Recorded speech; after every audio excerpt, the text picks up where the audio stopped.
welcome to the Mojo Podcast. And today is a very special episode and something a little different from my usual Mojo conversations. What's new? Well, today I'm joined by not one, but three amazing guests. Intros coming soon. And we're going to focus on a profoundly important topic that they all have immense expertise and experience in. We're talking about building a fairer and more equitable workplace, and specifically how men can find the mojo to better support gender equality. So we're recording this episode a week after International Women's Day in mid-March 2023, very deliberately timed to allow us all to assess what came up last week and use this episode to reflect a little on the themes, the data and the feelings that we all felt. And the icing on the cake, we're all sitting together in a studio in central London, which I have to say is utterly joyful and creates a magnificent energy. So first, to my guests, all three have been previous guests on the Mojo podcast, so their voices may be familiar to you. Firstly, we have Lara Millward. Lara is part of the leadership team at Shine, dedicated to accelerating inclusivity. She is a neuro leadership coach, a mum, a CrossFit fanatic, I think it's fair to say, which is 50-50 men and women, and lives life by the mantra, I move, therefore I think. Welcome, Lara. Thank you, Richard. Nice to be here. Daniele Fiandaca is founder of Token Man Consulting, an inclusion and diversity consultancy who specialise in engaging senior leaders and men within inclusion and diversity and inspiring them to become inclusive leaders and agents of change, creating workspaces that are truly inclusive and diverse. Welcome, Daniele. Thank you. And Bodhi Aldridge. Bodhi is a guide, teacher, facilitator and best-selling author. He guides men to develop presence, open their hearts and integrate their masculine and feminine energy so they can start paying attention to what matters most. And Bodhi wins the award for coming furthest today, a mere 10,000 miles to join us in London. Hey, Bodhi. Thanks, Rich. Yeah, it's all about commitment. Great to have you. Well, absolutely. Well, welcome, everyone. Wonderful to have you. We're also braving a tube strike in London today, so thank you all for doing that. So this is how we're going to roll today. We have a working thesis that most men aren't fully supporting gender equality. Or you might say they don't have the mojo to genuinely support gender equality. And we're going to give this thesis a good test today and see what emerges. I have a few areas that I want to get to, so I'm going to keep us moving forward. Here's what we're going to attempt to cover today. So firstly, where are we right now in terms of gender equality and men's role in supporting women? How did we get here? As this might help us think of ways to get forward faster. And how do we help men and help men help themselves to find the mojo to generally support, to champion, to lean in to gender diversity? So that's our intention, and very much to be a source of inspiration today, a place where you won't get called out or accused. We're going to create a safe space for everyone listening today. The Mojo Podcast really believes in the power of positivity, so that's what you can expect today. And just a little note, dear listener, in order to get this episode out to you as quickly as possible, I'm not going to be editing much, if at all, today. So if we stumble, so be it. We're all human, right? And I'll be doing plenty of that. But first, and whatever the episode, I always like to start here. I want to check in with you all to see where your own personal mojo is today out of 10. So, Lara, I'm going to come to you first. How's your mojo today, Lara? My relatedness in my SCARF score, which is the brain's response to social needs, is very high. It's one of my key drivers. So sitting with three incredible brains to learn from and discuss with has put me up there at a 9. Richard, delighted to be here. Wow, a 9, and you've already dropped a model in that we probably want to unpack as well. So thank you for that. There's the neuro leadership piece coming in straight away. Thank you, Lara. Daniele. I think if you asked me this question at the end of last week, I probably would have said 3. We're going to talk about some of the data that came out last week, but I think I was quite down actually last week by the time I got to the end of the week. I think if you're talking today, I think sometimes, you have to have that data to really create that focus, and really, I think I'm probably at an 8. I actually feel like for the first time in a long time, I'm just more, my mojo's at an 8, probably for the first time in 2 years. Oh, wow. Yeah. Okay. Well, we're going to drill into that for sure. So thank you for sharing that. Thank you, Daniele. Bodhi. I'm at a 7. I would say. It's been a great week. Arrived in London about 5 days ago. We had a beautiful, beautiful circle of male leaders last night. And then the tube strike coming in here. Noticed a little bit of resistance. So, pleased to be here and, excited as well, and pleased to hear where everyone else is at. Great. Well, thank you all for giving me that little data point in terms of where you're all at and what's behind it. So let's jump in. And as I said, I'd like to start with, so where are we right now? And as I said, deliberately, we're having this conversation a week after International Women's Day, because there's lots of research, there's lots of data that comes out during that time. And Daniele, I'd like to start with you, because I know you're gathering a lot of the data. You're running your own research. Where are we right now in this? We're not in a good place, is the truth. I mean, we saw data that came out last week that showed that 53% of men in the UK feel we've gone so far with gender equality, they're now being discriminated against. So that's a majority of men. I think just as worryingly, we actually saw 52% of Gen Z and 52% of millennials think the same thing. If you look at the research that we've done, we did a Things People Say. We asked women, what percentage of men do you think are actually active male allies? We got a score of 44%. And actually, in our Masculine to the Workplace research that we published 2 weeks ago, we actually saw that only 31% of people felt the majority of their men were leaning into I&D. So what we're seeing is not enough men leaning in, but at the same time, we're seeing more and more people actually resisting the conversations and actually thinking they're now being discriminated against. So some pretty stark data in there in terms of where we are. And actually, I think you were saying before, we're actually moving backwards. We are. We're not stepping forward. All the data that I saw from that research last week, from actually King's College did the research, so we're right next door, showed that actually things have got worse since 2019 in nearly every single data point. So what we are seeing is a negative move as opposed to a positive move. Can you pin that on anything particular, or is it numerous themes? I'm really interested to hear from Bodhi, but I do think, I don't like to talk about a crisis in masculinity, but I do think we are coming to a point where men are struggling to know who they are, who they should be, what their roles are. Esther Perel talked about it beautifully. She talks about, the last 50 years, and again, International Women's Day, women through feminism have had that 50 years to look at who they are, what they want to do, what they want to be.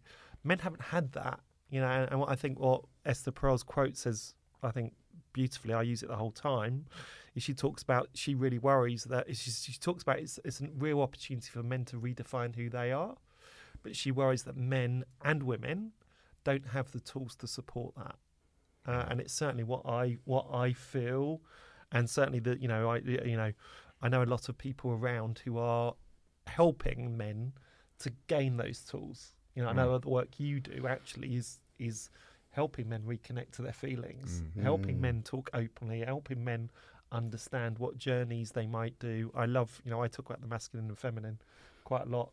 Start embracing some of those other traits that often masculinity has judged men in the wrong way. And the other stats, that was research, just to give you an idea, I think it's something like, and again, I think it's something like 30% of Gen Z now think that a man taking primary care duties makes them a lesser man. Wow. Just to give you some idea of how scary some of those stats are. Yeah. Well, and we might come into some of the influences circling that particular group right now. The name Andrew Tate springs to mind for me, but I'm a bit loath to bring that into the room, but we may get to that. Let's see. Trying to keep it positive. Bodhi, so, what's the state of masculinity? Big question.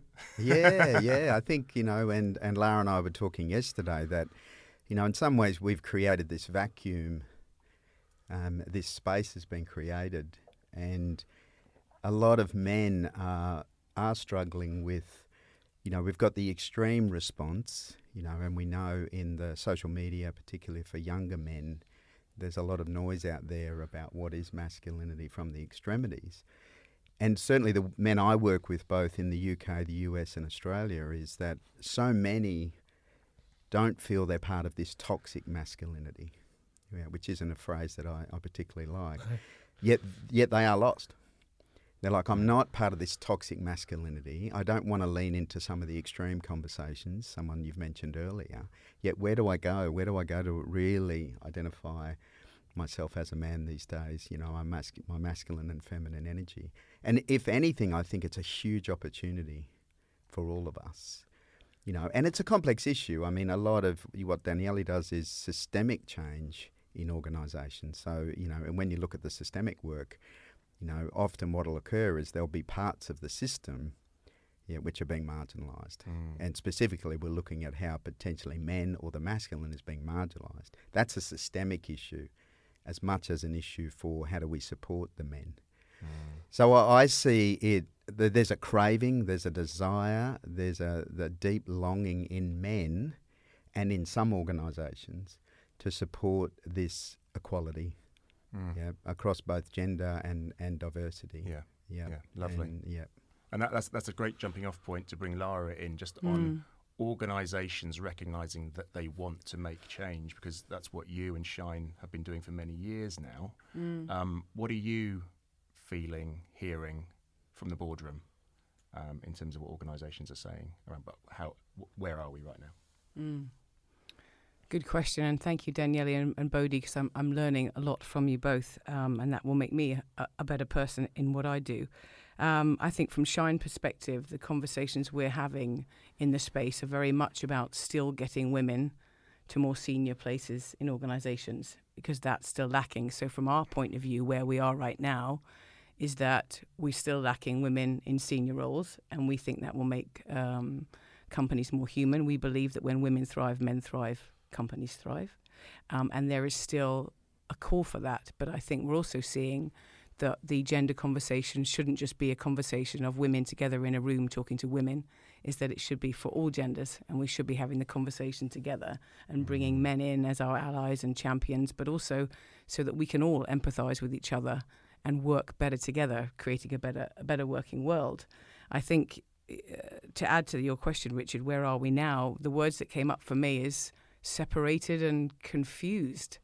I think it feels like women are thinking and feeling one way, men are thinking and feeling another way, and actually are coming together and opening these conversations up together is where we need to go. I mean, the UN Secretary General spoke last week about we're 286 years off gender equality, and it's vanishing before our eyes. Yet I hear and understand Daniele's point of view and some of the stats on men. So there is for me, it's an intent, a perception, and a reality, isn't there? The intent is we all want gender equality, and we want all genders in the conversation. The perception can be very different from the shoes you stand in. So the perception of men, and I hear Bodhi and Daniele on that, but the perception from a lot of women is I'm still not represented in companies. There's still a big gender pay gap. There's still sexual harassment and then the stats on that and the media around that are frightening for women. There's still that going on. And the reality is, as we say, men think it's gone too far, and women think it's not gone far enough. So it feels to me it's time, where are we now? Time to come together and get better together. Well, that feels like an area we should explore. If there's that stat, that 281 year stat is it's scary. It's almost, to me, it's a bit like climate change. Yes. It's so vast. It seems, well, obviously I'll just pack up and not do this then. It's just too much. But we know there's too much at stake to ignore. So how do we start to move? And now, we're not going to sit here as four people and solve everything, but we're going to try and inspire.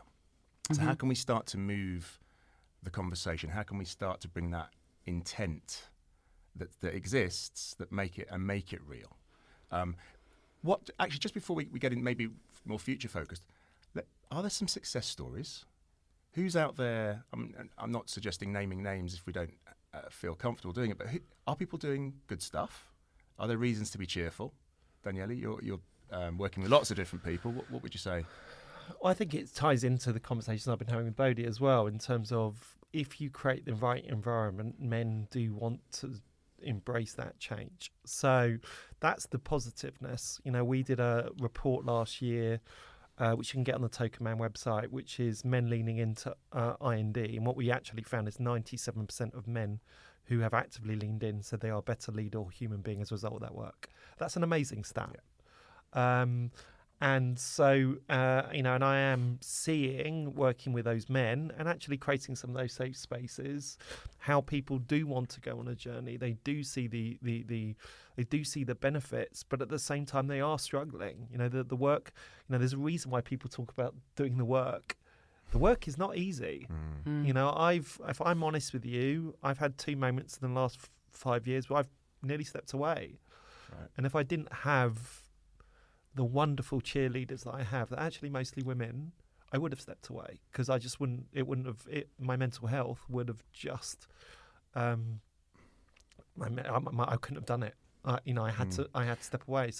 And what led to that? Those moments of, I don't really want to revisit them, but actually it's actually being challenged by women around stuff. Actually, it's really interesting. Elliot Ray yesterday started posting that he's starting. Elliot is a brilliant human being who's doing some great work with fathers. But he's now got, his profile's now got to a stage where he's actually getting hate mail and he's getting from men. Yeah. And someone asked me, am I getting it? I said, my profile's not high enough. It's kind of like...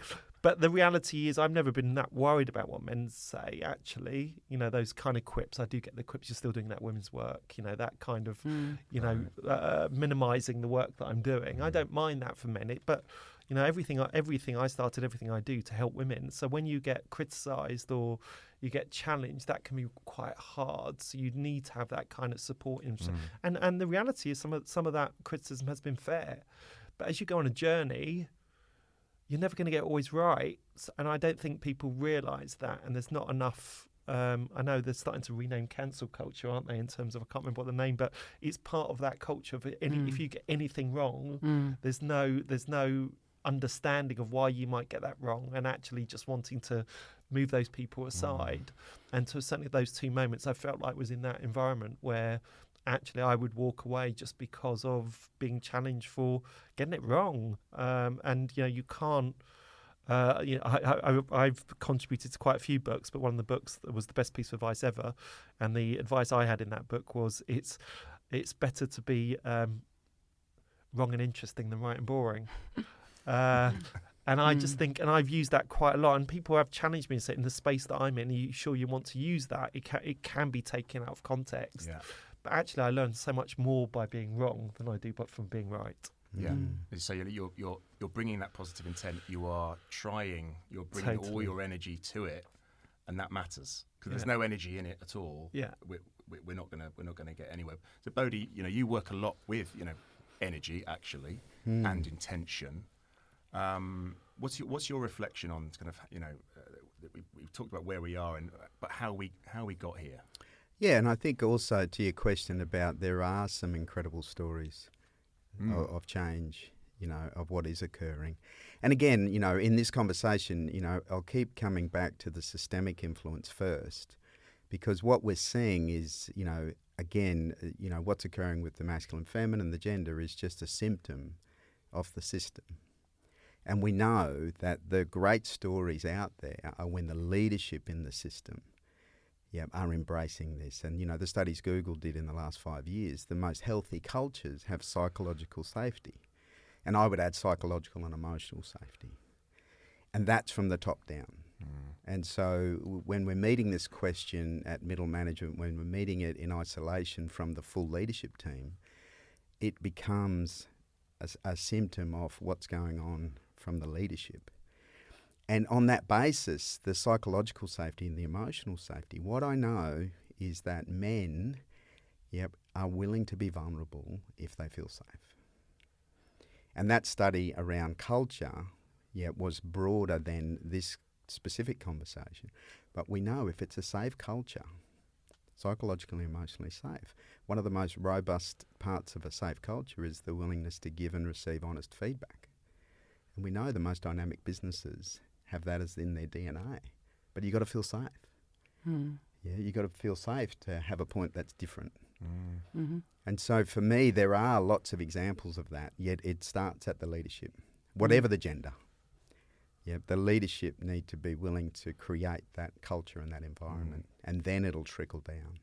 There is the chicken and the egg, though, isn't there? In that culture is usually driven by the senior leadership, who are men, who aren't driving that culture because they're not willing to be vulnerable. I mean, I actually had one man said to me in the work that I've been doing, he just said to me, Daniele, you're asking me to be vulnerable at work when I can't be vulnerable with my wife.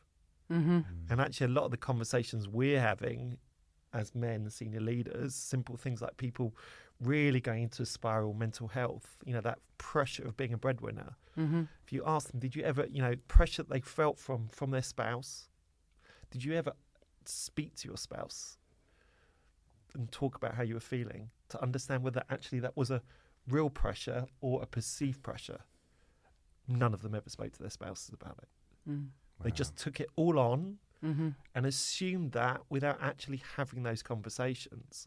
And so coming back to your point, Lara, it's about conversations. It's about how do we have more of these conversations together. Yeah. Totally agree, and giving each other the language to do that, so that we can communicate. So important, and what coming up for me here as you're both speaking is empathy all round. For senior leaders to stand in the shoes of those that work for them. How are they thinking and feeling? How can I put them in reward state and bring them into feeling part of the team, included, psychologically safe? But also what came up for me as you were talking was the difficult nature of behaviour change. So if I'm going to stand in the shoes of a senior leader who's male, I'm pretty comfortable. We all know as we get older, we're pretty comfortable in who we are. Staying in your lane is pretty comfortable. Changing is really hard, and it's uncomfortable and difficult. So how we create behaviour change is a really, really, as I just said, difficult scenario. But we need to find the language and the tools, and I think that's a bit why we're here today, is to create some words, some tools, some practical advice for opening up, cracking open these conversations and becoming better together. And it's so interesting. You just talked about staying in your lane. My next post is called "Don't Stay in Your Lane." Really? No, because actually we've created Yeah. an environment where actually the historically marginalised groups have been asked to stay in their lane. Mm-hmm. Yeah, and actually not to aspire for something different. And actually, whereas men, actually the most comfortable thing they can do is stay in their lane. I actually think we're at that kind of inflection point where leaning in to IND in the short term is more likely to damage your career than benefit it in many organisations. Right. In many organisations, not all the organisations, hopefully not the ones I work with. But that's a real problem because we need to start getting accountability. Mm-hmm. Yeah, so we need to get accountability. So first, people need to start rewarding some of the more inclusive behaviours like vulnerability, empathy, culture, intelligence. But also, we also need to stop rewarding those that aren't doing those behaviours and actually punishing the bad behaviour. Because at the moment, I'll give you an example. It's really bad, but I ask this question quite a lot, which is, I will say to women that work within organisations, actually most of my clients are women, do you have someone in your organisation that's kind of known as handsy? Every single person will say yes. And I'm like, how does that behaviour still enabled? Mm-hmm. And no one should all know who that person is, but nearly every organisation has examples of that, and the system is enabling those people to still exist, and we've got to change that. Yeah. So any examples of where we've seen organisations make some structural systemic change that there is a benefit to you as a man for stepping out of your lane and getting involved in gender equality? Are we there yet? Is anyone doing that? I think related to that question, what Lara touched on, if you look at behavioural change, fundamentally our behaviour is driven by what we value. And normally that's unconscious. Yeah, and all of us have done lots of values work, on ourselves and organisationally. So if you think about the change we're looking for, particularly from senior men, until there's a value proposition, it's very hard to get the change. And what we know, rightly or wrongly, is normally that's a commercial outcome. Mm-hmm. Given whatever KPIs they're on, whatever the shareholders expect. And so for me, the interesting moving forward is how can we quantify the commercial opportunity of everything we're talking about? We know it intuitively and there is lots of evidence, yet, we're missing 50% of the energetic possibility in organisations. The way the masculine and feminine operate in both genders is such a big part of how we can accelerate and grow organisations. That will improve profit, will improve relationship with stakeholders, all of those sorts of things. So I think the future is, and part of our conversation with senior leaders is to really present, the commercial as well as the cultural benefits of what we're talking about. What comes to mind for me is almost what gets measured gets managed. Yes, right? And I know there are numerous charters that organisations have signed up to, and what I'm not sure of is how real what they are. What's the consequence of not hitting a number that you've signed up to? How could we make it more consequential? What needs to happen is, I guess we're talking about from a legislation point of view, but I think just to jump in again is the easy place at the moment is talent recruitment and retention. Like that's immeasurable. And it's, like working with the CEO Institute in Canada, the three biggest issues that the CEOs keep them awake at night. Number 2 is talent retention, attraction and retention.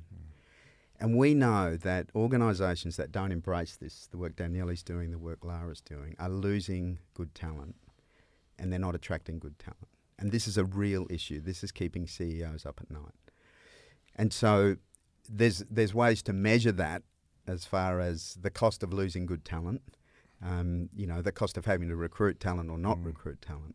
So just as one entry point to your question, Rich, I think that's an area, that absolutely links to this conversation. Yeah. If you want to attract and retain the best talent, men and women, masculine and feminine, you've got to be willing to look at it. Because I think I'm going to come to Lara. There is a point, and I'm going to generalise here, but when you can recruit 50-50, let's say, male-female at a graduate level, and people come up through the level and come up. There's a point, isn't there, when women start to leave and the men stay. Do you see that? Yeah, we see that a lot of the time at Shine, and we call that the endless juggle, where we get to a point in a mid-senior career with women when they come to the point often when they want to get married, have children, and they're trying to juggle that part of their life. I want to stay in the organisation and be senior. I'm good at my job. I am talent that's been retained thus far. But I don't see women above me that are role models for me that I can copy, and I don't see that I fit. But I'm also so stretched with childcare and the other things that come in with parents. So, we're talking about actions. What can we do? Let's really take parental leave, men and women. Let's share that. Let's allow men to do that if we're coming into how we can do that, And that's also allowing men. My husband always said to me, I couldn't leave work. I missed out on the school shows and but what would have happened in my career if I'd have said at 5 o'clock, I'm going? For him, he felt like it was a no-go area. But inside of him was someone that did want to champion women, that did want to champion racial difference and all those kind of things, but he felt he couldn't. So if we can shift that, working with a bank at the moment, and within this team, this sort of mid-senior level, 3 women and 2 guys I was talking to, one of the guys did take parental leave, age 32, for 6 months. Everyone in his team in the bank were like, he's never going to come back. He's going to lose his clients. Everyone swoops in and take over. He came back, no change. His career is fine. The girls in the team all said to me, that's fantastic. He's role modeled something that I didn't think I could do. And that's changed the dynamic in the team for the better. So in that sense, for me, there's a lot of hope in, I'm 52 now, in the 30-somethings I'm talking to, the late 20-somethings, that they are being the change they seek. And leading the way. So I'm very hopeful for new leadership and new ways of thinking, and I see it in my children. They're already less gendered in their roles. They're much more gender fluid. We talked about staying in our lane. I know I'm in my lane. From my lived experiences, I've got to learn about pronouns. I've got to learn about all sorts of things, and I'm open to that. And I'm open to learning about how men are thinking and feeling so that we can all collaborate, be more authentic, and I'm going to say it again, get better. Yeah. Just wanted to build so that we've got. I don't know if you've ever seen there's a video done by the Mayor of London where they did an experiment with people going up the escalator. So only men could go up, so women had to walk up the stairs. Have you seen that? I haven't seen it, no. Watch that, and I use it a lot in the work I do. And I've been showing it for about 6 months, a year. And in the workshop last month, for the first time, someone showed me something I wasn't really appreciate. And she just made the point. She said, and basically all the women do walk up the stairs. It's just showing that it's systemic. You know, they accept that they walk up the stairs. The men don't go and help the women. You know, there's that real kind of divide. She just said, and when you get to the top of the stairs, you're bloody knackered. And we've seen with Jacinda and we've seen with Nicola Sturgeon, we've seen 2 women, very senior positions, are just bloody knackered because of the systemic issues they have to continue dealing with, even when in that senior leadership position. So I think it's so important that we do start understanding those issues and the impact it actually has on women, because it must be so tiring. Yeah. So let's shift to our sort of third part of this, and Lara, you kind of set this up in that generations coming through. You talked about your son. They are simply the way they are brought up and raised. They are less gendered. It just makes complete sense for to have equality and fairness. And anything else would just seem very countercultural. However, we have got this gap. What can we start to do now to start to help men find that mojo to really lean in? And we've talked about some of that. There are benefits. I'm not sure how commonly they're known, but what can we do? I think the first thing we need to do is I've had to give myself the same advice. So I would say the same advice that all the work that I do across IND, and let's be really clear, the work that I do is about creating more inclusive for everyone. So, you know, it's not just women and understanding women, it's looking at all historically marginalised groups. But the first thing we always talk about is listen. And I think the data that came out last week is telling us that we need to, for the next 6 months, 12 months, we need to listen to those men. We need to listen to why they're thinking as they're thinking. Because only then can we understand how the messaging, I think we talked about it before. You said, well, people aren't listening to women either. But the airtime is so different. There's very little airtime for men's issues or men's stresses. And the reality, we're all human beings.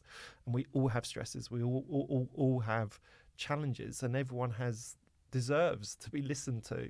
So I think for me, the first thing we need to do is listen so that we can understand what support we can give those men and why they're feeling how they're feeling. And Daniele, to get quite practical on it, how does that happen? Is that in your workplace? Is it in a community, men's circles? Where does that listening happen? I think all of those things. In fact, we do a masculinity at the workplace study every year. I had a conversation yesterday. I've got to speak to Rox. I'm thinking of moving it forward.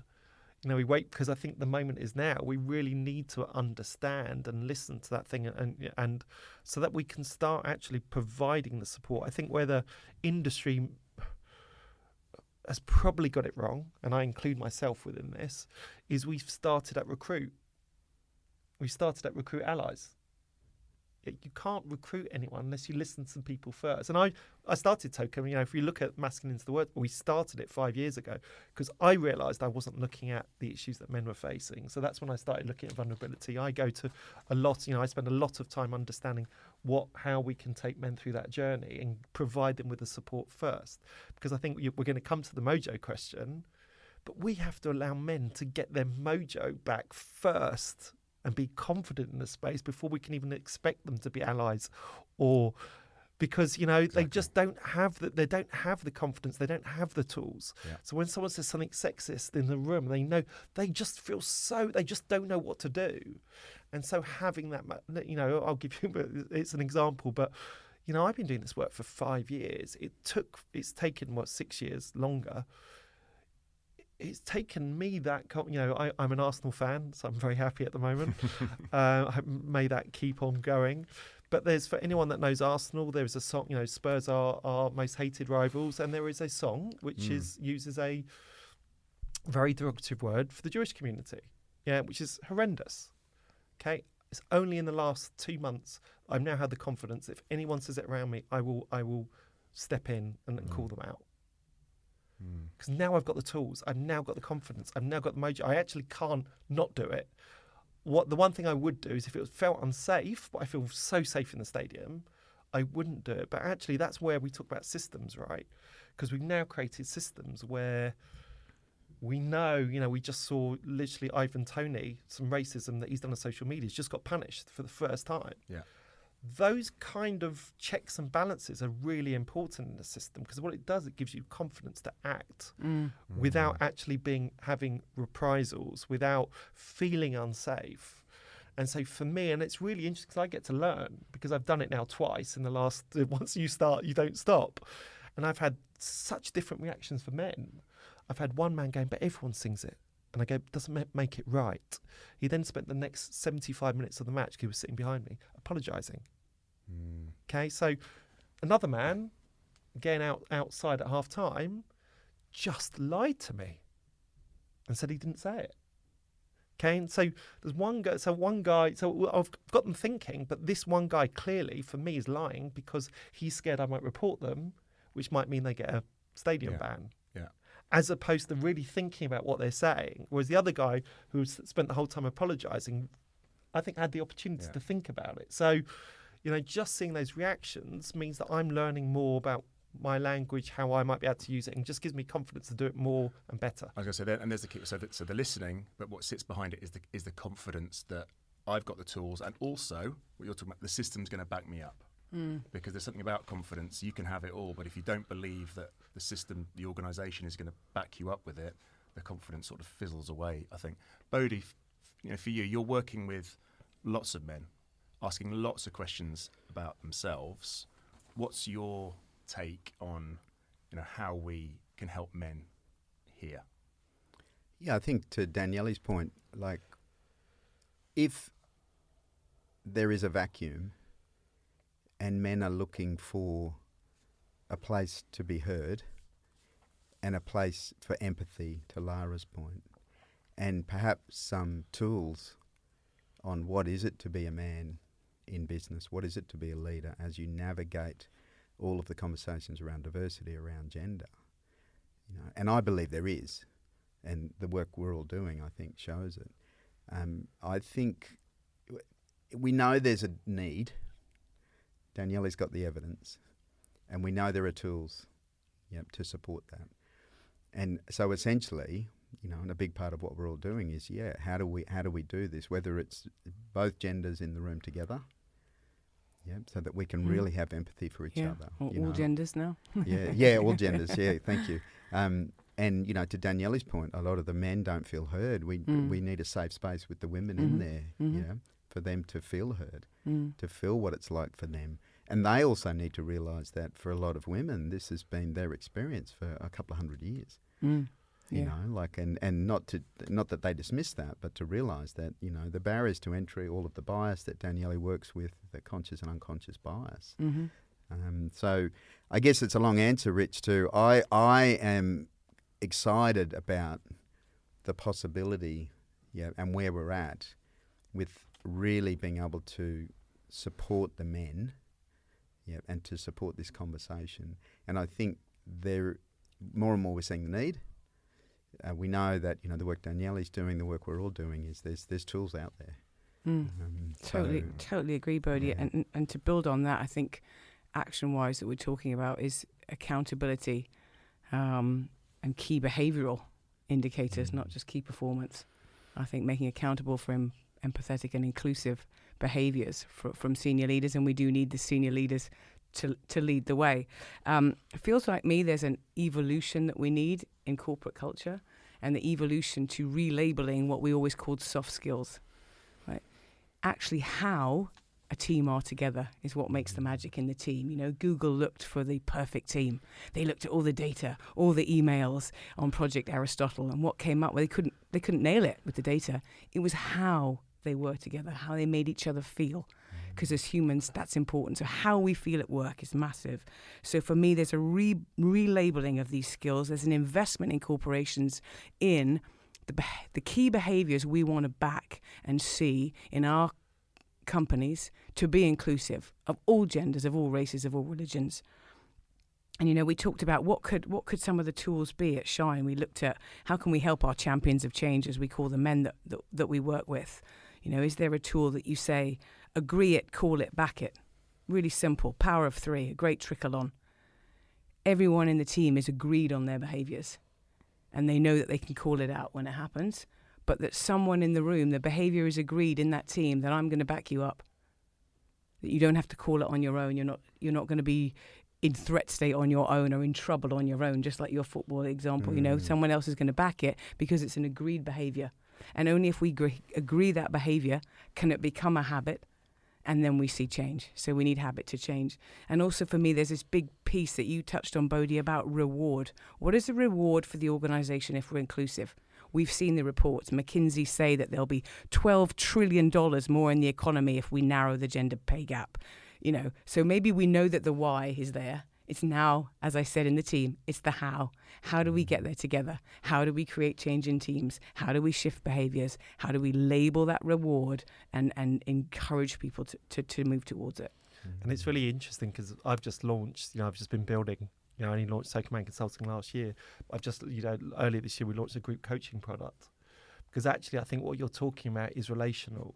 I think at the moment what we're doing too much of is kind of getting people to individually do training, pick it up as they want to do it, whereas actually what we need to do is get teams together. So I love what you're talking about. And also, what's really interesting for me, I do a lot of work, and most of my projects now, I do collaboration. So for me, it's so interesting. But, we talk about we're not having the conversation together, but so many things you've said I've just been thinking about or done. It's funny.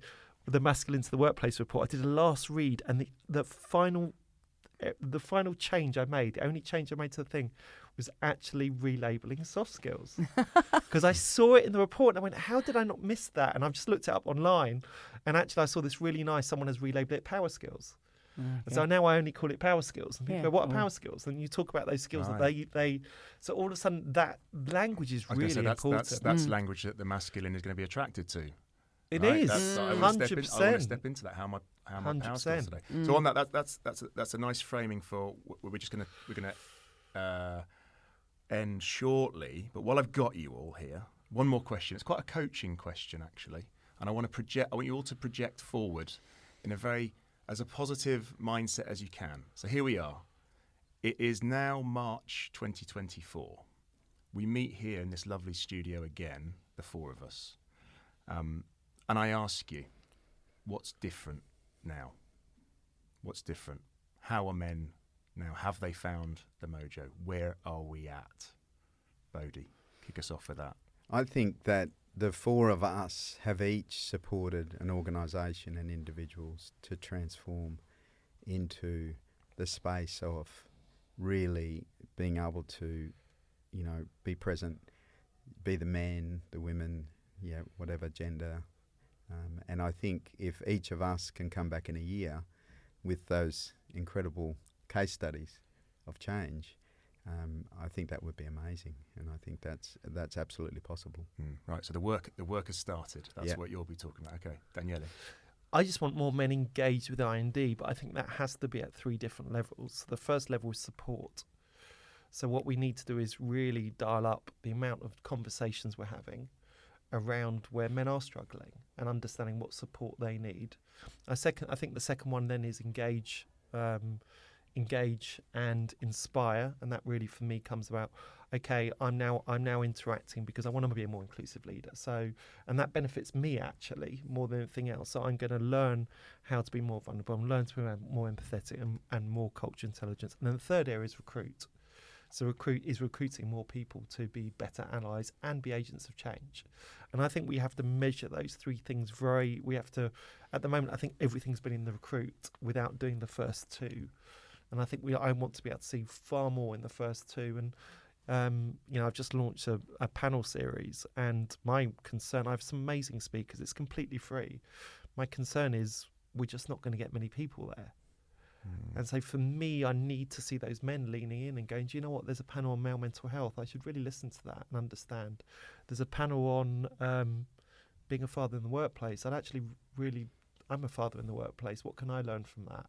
And so for me, that's as much of a measure, because I don't think we can do it all in 12 months. You know, we're not going to recruit all of these better allies. And I think there's still, the data is telling us there's a lot of work for us to do to say, okay, let's get the groundwork right. Let's start understanding how we can support those men better. Because I know from experience, and experience you've done as well, Bodhi, is if we do support those men, have them feel they're listened to, they do become better human beings. Yeah, and that allows them to do a lot of the work that I know, Lara, you're doing, you know, and the challenges you've got, but it allows them to actually start thinking about, one, redefining success. What does success look like? Yeah, and I just very quickly, the one thing I would say about fatherhood is the conversation I don't think is happening enough is, okay, no, we all know this, no one on their deathbed says, I wish I'd worked more. Okay? Absolutely. But you hear a lot of people saying, I wish I'd spent more time with my children. Yeah. Okay? Yeah. I can tell you now, no one is talking about the negative impact of men not spending time with their children the first six to 9 months. And those men who do spend that time will talk about, and that we had a Fathers in the Workplace conference, someone talked about how, because of his circumstances, he spent 6 months with his second child, but not his first. His relationship with his second child is completely different to his first child. Yeah, and he told us, I'll never say who it is, because he doesn't want it spoken verbally, because it will never change. He, in his view, he'll always be closest to his second child. We need to be talking about those stories. Because as a man, if you think work is more important than that relationship with your child, then there's something wrong. Yeah, and let's, you know, generational shifts are going to move that. But as you say, men need to see other men doing this and seizing this and role modelling. You say I think this. I don't think we can rely on the generational shifts as much, because we know, you know, I don't like to say his name, but we know the influence that someone like an Andrew Tate has had, and his definition of success is really quite clear. And actually, what we need to be doing is redefining what success looks like. Okay, and actually, I think there's a new generation that coming through that still think that success is not what we know at our age really is success, because I've never had a flash car. I've never wanted a flash car. But I'm going to just, I know this is an amazing debate, is that the new generations coming through and what resources they have and who can they reach out to. I think it's probably another podcast, but thank you for bringing that in. Yes. And just Lara, for you, in terms of in a year's time, your wish, in a year's time, I would like to be a better leader, a better coach, a better mother of a son by listening to you wonderful men today. I would like the four of us to have made a bigger impact on the world by cracking open these conversations and starting to make the change that we seek. And the third thing I think is, on International Women's Day next year, I don't want to be speaking to a room of women. I want men in the room. Fabulous. Fabulous. Well, look, I want to thank all of you for coming in today with your expertise, your energy, your stories. And I'm hoping for everyone listening that, you know, even that last question, where do you want to be in a year's time? Yeah. And what action are you going to take? You know, and I hope this short conversation has provided some inspiration, giving you that I'm going to take some positive intent forward and make a change. It can be small, it can be huge. You know, one thing, you could share this episode with someone who really needs to hear this story and this message. So please do that. So thank you for listening. Thank you to my guests again. You've been listening to the Mojo Podcast, and I hope your mojo continues to flow.